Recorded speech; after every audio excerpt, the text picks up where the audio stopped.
My name is Ryan Mitchell. I'm a 39-year-old tech consultant living in the quiet suburbs of Bellevue, Washington. My life, for the most part, has been a clean balance of high-functioning chaos. Early mornings, back-to-back meetings, endless coding, sprints, and late-night ramen. After my divorce 2 years ago, I filled every crack in my life with work. It was the easiest way to avoid the silence of my home. The house was big for one person, cold even with the heater on. And after months of half-eaten takeout boxes and laundry mountains I never folded, finally did what I swore I wouldn't. I hired help. She came recommended by a friend who swore she was the best. Her name was Emma Carter. She was in her early 30s, efficient, polite, and almost too quiet. She never interrupted me, never lingered. She wore light-colored scrubs and always pulled her hair into a loose ponytail that bounced when she walked.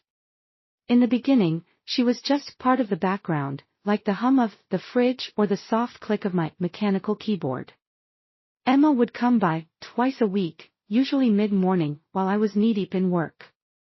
I barely noticed her. I wasn't rude, just distracted. She'd clean around my chaos, wash the dishes I left behind, fluff the pillows on the couch I hadn't sat on in weeks, and bring a bit of order into a life I had no time to maintain.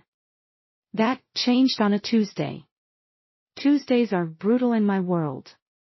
That particular day, I had a pitch meeting over Zoom with a billion-dollar client, the kind where your words have to be exact and your nerves have to be steel.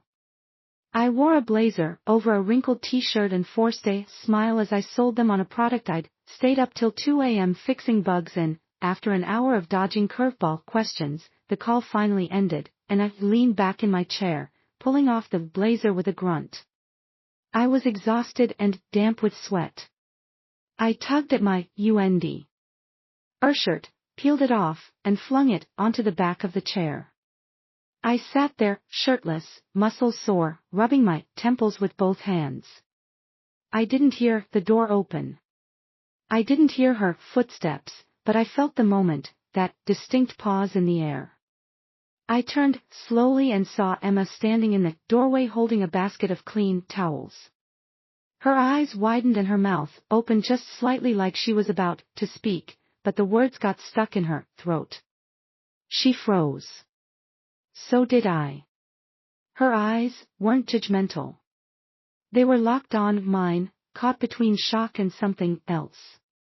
For a second, neither of us moved, then I cleared my throat. Emma, I said, reaching for a hoodie draped over the armrest. I didn't realize you were still here. She blinked. I just finished the upstairs. I was coming to switch out the linens. She didn't sound embarrassed, just surprised. I nodded, slipping on the hoodie as she turned quickly, and disappeared down the hallway.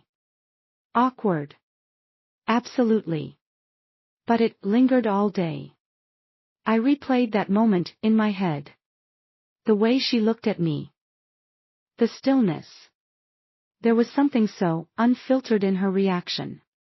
Something I hadn't seen in anyone's eyes since before my marriage had crumbled. I figured it would pass. That the awkwardness would fade and we'd go back to the usual distant professionalism, but it didn't. Something had shifted, not in a dramatic way. No boundary was crossed. No words were said out of line, but there was a subtle tension now, one I couldn't ignore. The next few visits were different. Emma would glance at me longer than necessary. Not in a creepy way, more like curiosity laced with caution, like she was trying to understand me beyond the clutter and coffee cups. I noticed the way she tucked her hair behind her ear when I said thank you. How she smiled when I asked her if she wanted a bottle of water.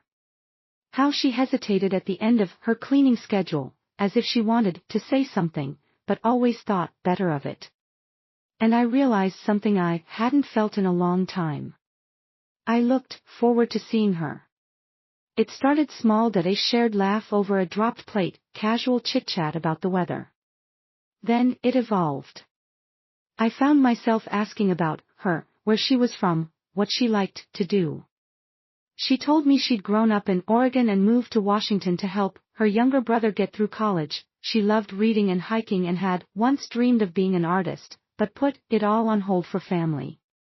I listened. I really listened. One rainy Friday, I came home early. She was just finishing up the living room, stacking the cushions neatly. I kicked off my shoes and said, "Long day." She smiled, "Every day is long when you clean after tech guys."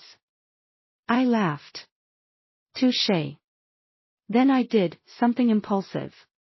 I walked into the kitchen, grabbed 2 mugs, and made tea. "You ever take a break?" I asked, placing one in front of her.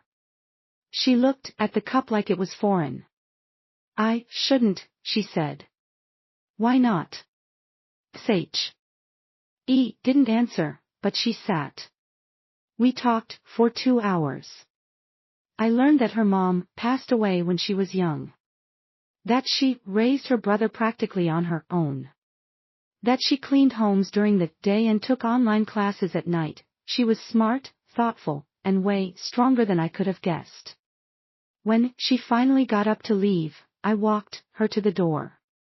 "Thanks for the tea," she said, pulling on her coat. "Thanks for the conversation," I replied. Her hand lingered on the doorknob. Then she looked back. "I'm glad I walked in that day," she said softly.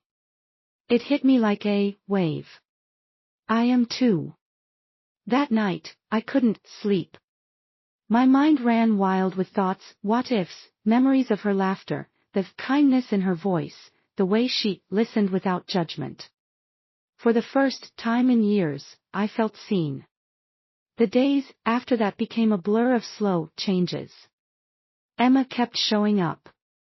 I stopped pretending I didn't wait for her. She started bringing baked goods. I started cooking real meals. The space between us grew smaller, quieter, warmer. Then came the day she brought me a small canvas. "I painted this," she said, unwrapping it. "It reminded me of your backyard after it rained." The painting was abstract, but beautiful, shades of silver and green and soft blue. It felt like peace on a canvas. "I didn't know you still painted," I whispered. She shrugged. I started again after that day. That night, we didn't kiss, but I held her hand and everything in my life shifted. It wasn't fast. It wasn't dramatic, but it was real. Months passed. Emma eventually stopped working for me. Not because we crossed a line, but because we built a new one together, one of choice, of growth, of respect. People say connection is born from vulnerability. I believe that now, because if she hadn't walked in that day, hadn't seen me stripped down to nothing but tiredness and honesty, we might have missed this. It wasn't just about a moment. It was about what came after. And yes, I wish it happened sooner, but I'm grateful it happened at